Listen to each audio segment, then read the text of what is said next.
Welcome to our deep dive into Katharine Bushnell. She's a fascinating figure, especially for those interested in, faith and social justice and women's rights. No, absolutely. We'll be using her writings, some biographical information, and the historical context of the late 19th and early 20th centuries to understand her truly unique perspective. Get ready for some surprising insights into, how she challenged traditional interpretations of the Bible, arguing that it actually advocates for equality between men and women. Evanston was really meant to be this haven for middle-class families, steeped in the values of temperance and social reform. But here's where the conflict comes in. It was also deeply influenced by the Victorian ideal of womanhood, which, emphasized domesticity and submissiveness. So you had this interesting tension between the egalitarian impulses of Methodism and the prevailing social norms that confined women to the domestic sphere. Yeah, it sounds like that tension really shaped Bushnell's worldview. I mean, she went on to study at Northwestern University and even worked with the Women's Foreign Missionary Society, which wasn't exactly typical for women of her time. Absolutely. And her experience with the WFMS ultimately led her to China in 1879, where she served as a medical missionary in Qiqiang. It was there that she encountered something that would fundamentally shift her understanding of the Bible and its message on women. Okay, here's where it gets really interesting. I read that she came across a Chinese Bible translation that explicitly depicted women as inherently sinful because of Eve's transgression. That must have been a jarring experience. It was a turning point for her. Imagine being confronted with a version of your sacred text that essentially condemns half of humanity as inherently flawed. This encounter sparked a lifelong quest for Bushnell to uncover what she believed to be the Bible's true message about women, one that resonated with her own sense of justice and equality. So she wasn't content to just accept this interpretation. She actively set out to challenge it. Exactly. And it wasn't just about theoretical debates. Bushnell saw how this interpretation played out in the real world, impacting women's lives in tangible ways. Her work in China wasn't limited to preaching or translating either. She was a practicing physician and saw firsthand the limitations of Western medicine in treating certain illnesses. There's a story about how a woman traveled 15 miles in a wheelbarrow to see Bushnell for tuberculosis. And even with all her Western medical training, she couldn't offer a cure. It seems like this experience further reinforced her willingness to question conventional wisdom and look for answers beyond the accepted norms. That's a great example of how Bushnell wasn't afraid to admit when she didn't have all the answers. She was open to learning from other cultures and traditions, even when they challenged her own preconceptions. This openness would become a hallmark of her later work, particularly in challenging the Victorian ideal of womanhood and its emphasis on female purity and submissiveness. That's a perfect segue into her work with the Women's Christian Temperance Union, or WCTU. This was a period when the social purity movement was gaining momentum, and Bushnell quickly became one of its most prominent voices, first in Colorado and then nationally. The social purity movement was deeply intertwined with the temperance movement, both fueled by this belief that moral reform was key to societal progress. But Bushnell's approach to social purity went beyond, simply advocating for individual morality. She recognized the systemic factors that contributed to prostitution and the exploitation of women, particularly poverty and a lack of opportunity. And her time in Denver really brought those issues to the forefront.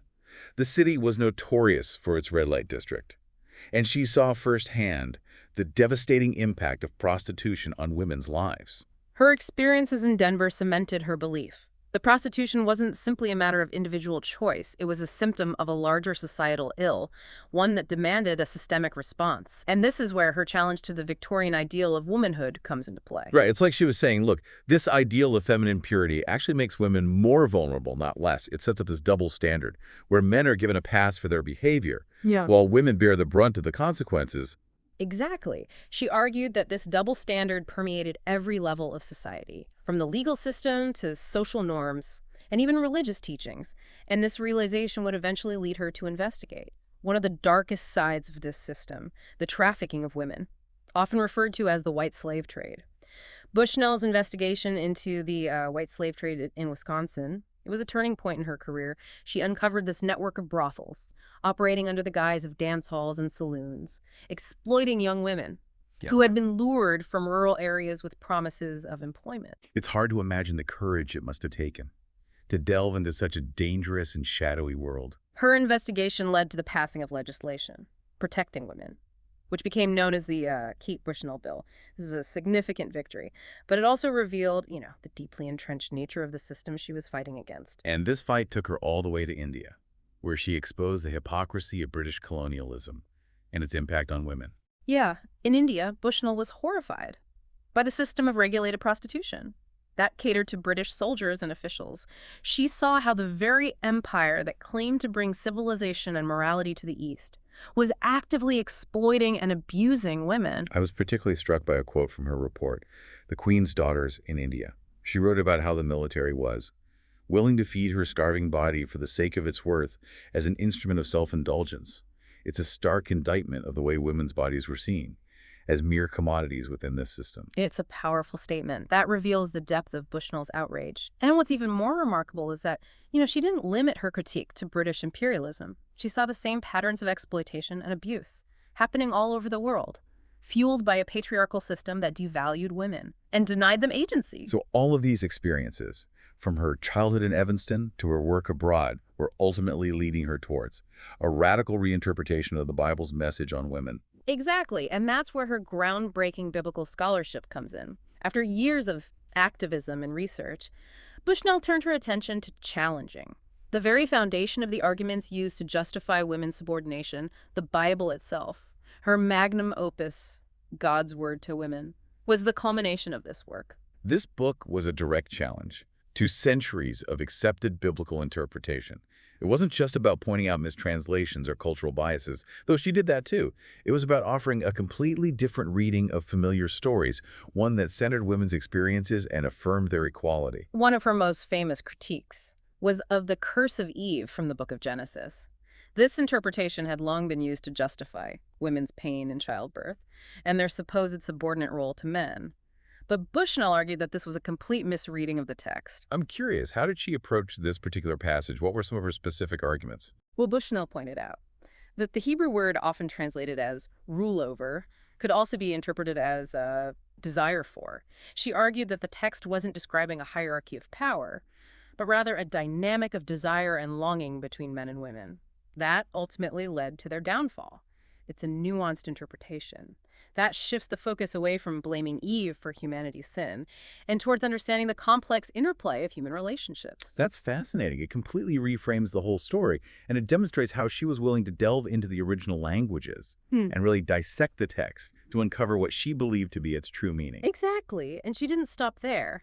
Bushnell tackled other controversial passages, like the ones that seemingly condone slavery or the subjugation of women. She argued that these passages needed to be understood within their historical context, and that the principles of justice and equality that run throughout the Bible should always take precedence. It sounds like she's really trying to reclaim the Bible as a source of liberation, not oppression.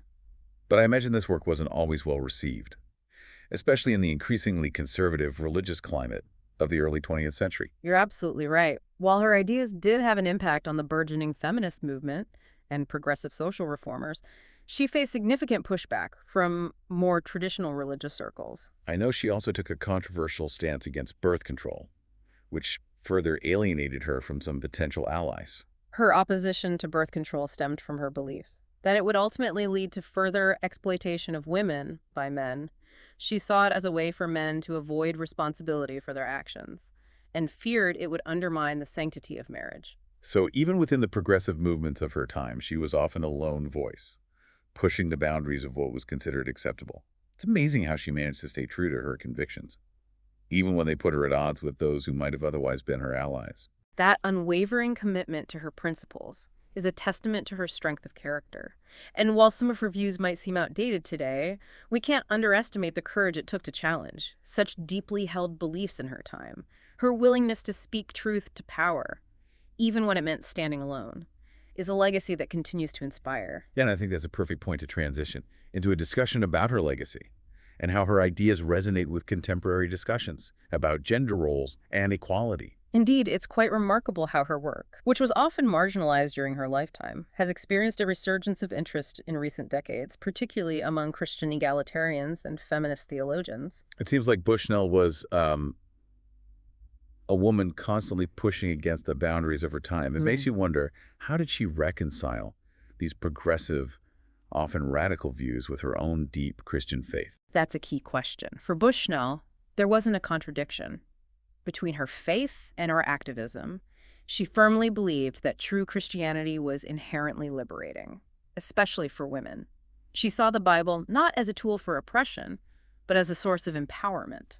That's a powerful way of looking at it. Yeah. It's like she was reclaiming the Bible for those who've been marginalized by traditional interpretations. Precisely. Right. And it wasn't just about reinterpreting specific passages.